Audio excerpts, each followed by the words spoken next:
And he said in a hadith, لا يزال الناس يغربلوا. The people will continue to be sifted out by a sieve. The people will continue to be sifted out by the sieve until لا يبقى من الناس إلا الحذالة. That nothing remains of people except the dregs, the stuff you throw out. Right? And this is one of the signs of the end of time. The Prophet ﷺ said, لا تقوم الساعة حتى يكون أسعد الناس لكع بن لكع. The end of time will not come until the happiest of people is luk'a ibn luk'a, which is an Arabic expression for somebody who has nothing, no origin, no nasab, no ird, nothing. He's just a low luk'a ibn luk'a. That's what the Arabs say, luk'a. Like he's worthless.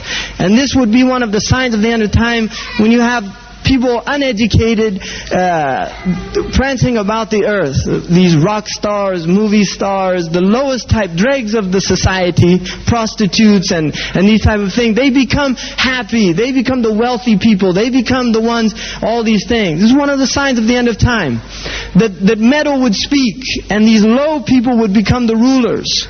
And he said, and the far would become near. You see, for instance, to fly from the United States, it take you 12 hours from California, 12 hours.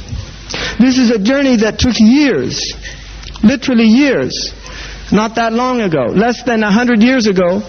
It would take you a very long time to make. Now people complain, the plane's late. It's a half hour late. People complain, like people with these machines, like people that work at their school on a 486, you know, computer line. Have computers come to England yet? No, I'm just kidding. Americans think that, you know, that it's all happening there, and everybody else is in the Stone Age.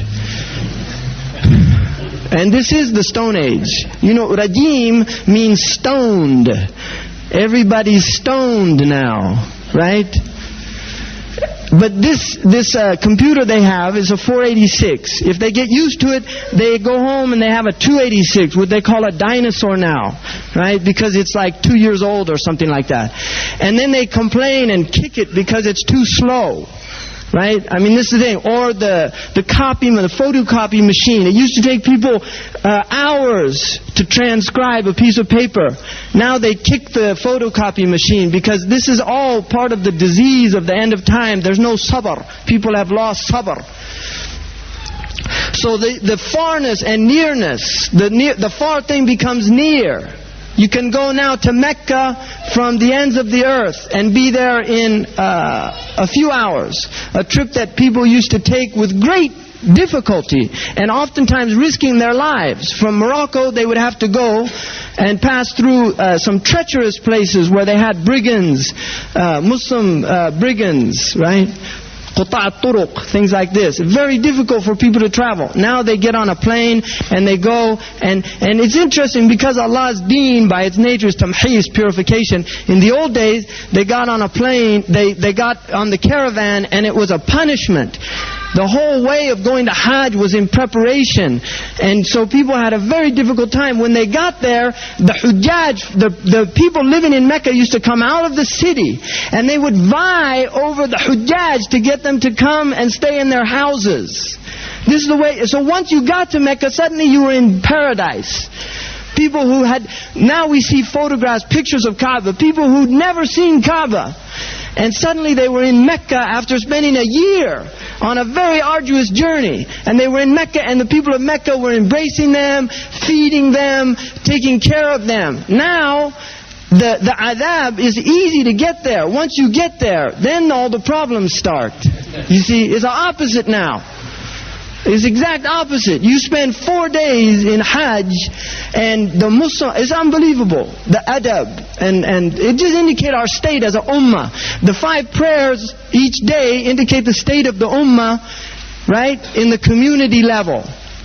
The local neighborhood. You see who prays at Fajr, who prays at Isha. It lets you know how the neighbor, the health of the neighborhood.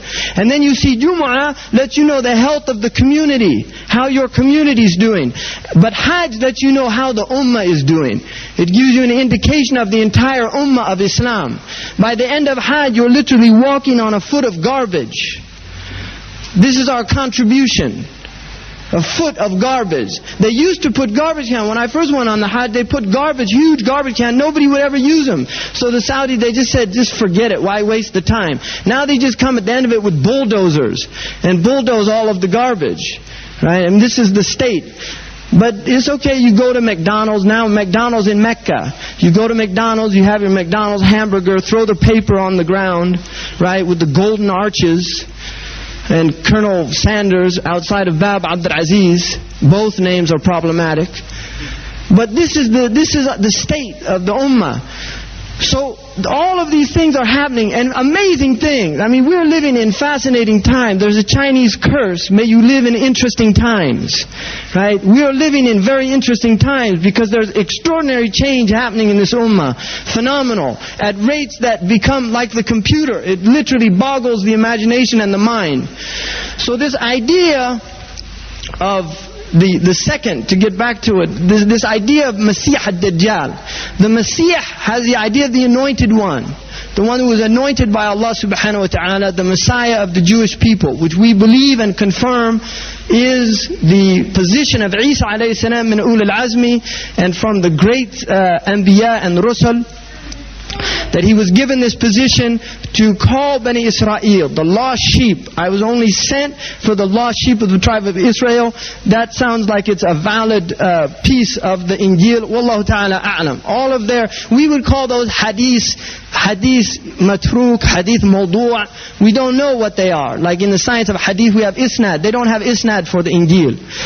So this group that was living at that time called the Ebionites, they were Jewish Christians. And these people were wiped out. Now Hans Kuhn, who is a German theologian, he's Catholic. The Catholic Church has accused him of heresy and different things. Hans Kuhn wrote a book called Christianity and the World Religions. He has a section on Islam. In this section, he admits that we must come to a fact that Jewish Christianity, which disappeared in the Quran in the Arabian Peninsula. Some of the Christian scholars, in order to deal with this, have said there must have been Ebionites that were living in the Arabian Peninsula, and they leaked this information to the Prophet Muhammad. During the persecution to the Arabian Peninsula. They have no historical evidence for this. None whatsoever. And yet this is their claim. So he admits this, Hans Kuhn. And in the end, after explaining that he recognizes that the original Christianity was Judaic, Semitic Christianity, had nothing to do with what later occurs, he says, in spite of all this, I'm not saying we should all become Jewish Christians, because what he means is we have to become Muslim, because that's the only place they have any historical link, is 7th century. He says, I'm not saying that I'm perfectly content with being a Hellenistic Christian. This is what he said. And the Catholics and all these things, right? And also, the Vatican have to give up all the gold that it stole from everybody. And that's problematic for them, right? It's one of the richest corporations in the world. The Catholic Church is one of the richest corporations in the world. It's actually a state, the papal state. They're the first state that recognized Hitler's government. It's a papal state. It's its own state. It's not part of Italy. So this is the state of Christianity that takes place. Now what happens is, and Allahu Alam, the formulation of all this is very complicated. You start reading about it, it gets more and more complicated. But there is a massive amount of evidence and documentation that has been published recently. Unbelievable. Most of this stuff was done in the 19th century. They don't like to admit this, that they've known this stuff for 100 years. They don't like to admit this. The Tübingen School in Germany, they completely discredited the four Gospels as valid sources, as historical documents. They recognize them for what they are, as propaganda tracts. I mean, this is just fact now amongst the scholars. Amongst devout Christians, you know, there's two types. There's the fundamentalists who don't barely know how to read in the first place, but those who do know how to read choose not to read. They choose just to, that I believe this, the devil's trying to trick me, the devil's trying to lead me astray, so I'm not going to listen to this. They consider the Muslims like devils. Once you start using logic and things like this and trying to bring rational argument to the discourse, this is inspired by the devil because it sounds good, right? And this is the way they look at it.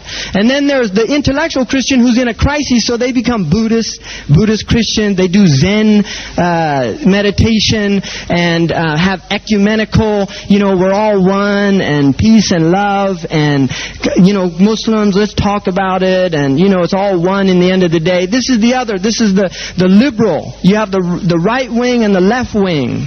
And this is where they go. They tend to go, the right wing and the left wing. غَيْرِ الْمَغْضُوبِ عَلَيْهِمْ وَلَا الضَّالِّينَ. Take your choice.